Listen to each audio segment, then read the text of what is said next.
मेरे अध्यापक के लिए एक पाठ। मैं रामेश्वरम में मस्जिद गली में रहता था। रामेश्वरम अपने शिव मंदिर के लिए प्रसिद्ध है। रोज शाम को मस्जिद से घर लौटते हुए मैं मंदिर के पास रुकता। यहां मुझे कुछ अजीब सा महसूस होता था, क्योंकि मंदिर जाने वाले लोग मुझे शक की निगाह से देखते थे। शायद वे हैरान होते थे कि एक मुसलमान लड़का मंदिर के सामने क्या कर रहा है।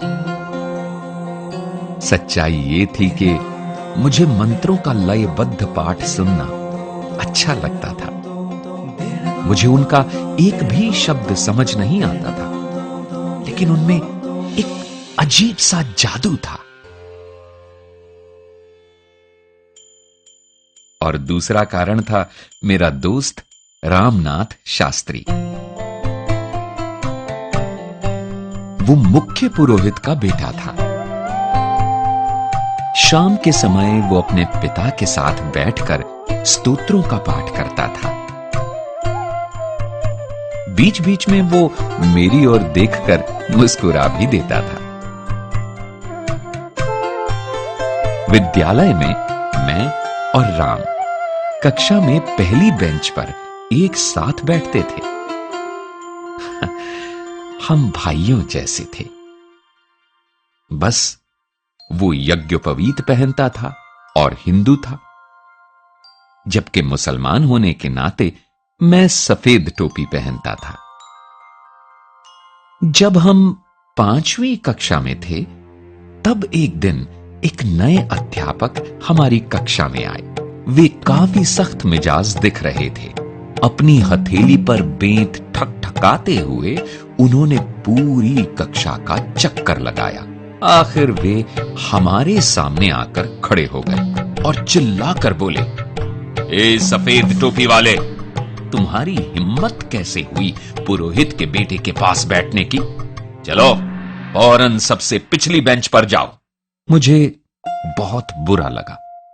रोनी सूरत लिए मैं अपनी किताबें लेकर सबसे पिछली बेंच पर जा बैठा। छुट्टी के बाद राम और मैं दोनों ही चुपचाप खूब रोए।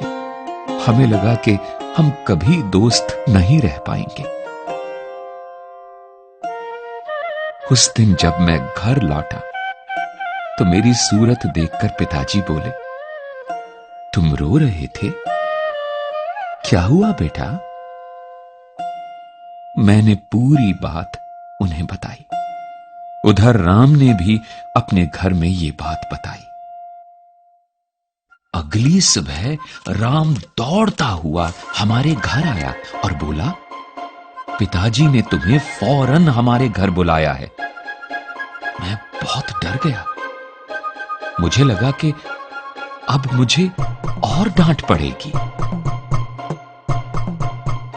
राम के घर हमारे नए अध्यापक को देखकर तो मेरी जान ही निकल गई। राम के पिताजी ने सख्ती से अध्यापक जी से कहा, जो कुछ भी हुआ उसके लिए आपको कलाम से माफी मांगनी होगी।